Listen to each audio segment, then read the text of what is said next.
Үүний талаар авч үзье. Мэгмарсран багш нэнаа.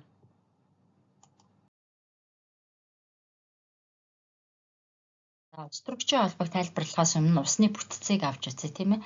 За хүчил төрөгч устрөгчөөс тогтдог. Өөрөөр хэлбэл хүчил төрөгчин дундын хос электроныг өөртөө хүчтэй татсанаар хүчил төрөгчдөр хасах цэнгийн илүүдэл устрөгчдөр нэмэх цэнгийн илүүдэл илэрдэг усны молекул маань туйлтай бүтэцтэй байх нэ.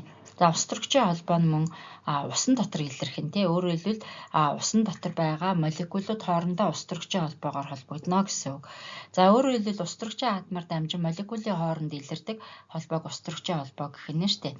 За нэг молекул дахь нэмэх цэнэгтэй устрөгчийн атом нь нөгөө молекул дахь цахилгаан сөрөг чанар ихтэй фотор, хүчил төрөгч азот, холоор, хөхөр зэрэг атомуудтай харилцан үйлчлэх эсвэл бүлэг атомтай харилцан үйлчилснээс болоод устрөгчийн холбоо үүсдэг. За энд нэлээд хэдэн усны молекулууд хоорондоо устрөгчийн холбоогоор холбогдсныг харуулсан байна тий.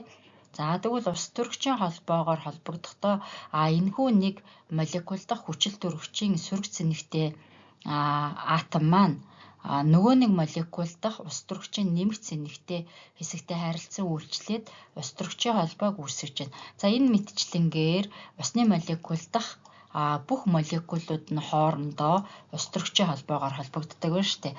За ингээд устрөгчийн холбоогоор холбогдож хоорондоо бат бэх холбоог үүсгэж байгаа учраас усны гадаргуу юм тусал нь бөмбөр гадаргуутай байдгийг бол та бүхэн мэдж байгаа хаа. За устрөгчийн холбоо нь ковалент ионы холбоо, металлын холбоог бодвол сул холбоо боловч ван дер Вальсийн холбоог бодвол илүү жоохон хүчтэй. За устрөгчийн холбоог зурж тэмдэглэхдээ 3 цэгээр дүрслэн үзүүлдэг. За жишээлбэл энд нэг усны молекул энэ тий. Устрөгчийн атом нь нөгөө нэг усны молекулынхаа хүчил төрөгчийн атомтай хэрхэн холбогдсон бэ гэдэг 3 цэгээр тэмдэглэдэг байгаа. Мэдчлэн усны молекул хоорондоо устрөгчийн холбоогоор холбогдсон байдаг учраас ус маань тийм амархан буцалдаггүй тий 100 градусаас нааш буцалдаггүй байгаа. Хэрвээ устрөгчийн холбоо байдаггүй байсан бол 100 градусаас нам температурт буцалдах нь шүү дээ. За энд мөн усны молекулын устрөгчийн холбоог бас үзүүлсэн байна тий. За тэгвэл одоо аммиакийн молекул дахь устрөгчийн холбоог авч үзье. За энэ цэнхэр бөмбөлгөөр азотыг цагаан бөмбөлгөөр нь устрөгчийг бол тэмдэглэсэн байна тий.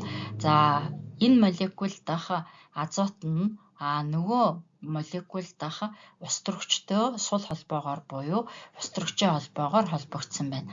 За энд бол усны молекул дахь устрөгчийн холбоог үзүүлсэн байна. За энэ H фтор буюу фторт устрөгчийн хүчилдэх устрөгчийн холбоог үзүүлсэн байна. За фторыг ногоон бөмбөлгөөр устрөгчийг цагаан бөмбөлгөөр тэмдэглэсэн байна тий. За эхний молекул дахь устрөгч нь дараагийн молекул дахь фтортойгоо устрөгчийн холбоогоор холбогдсон байна.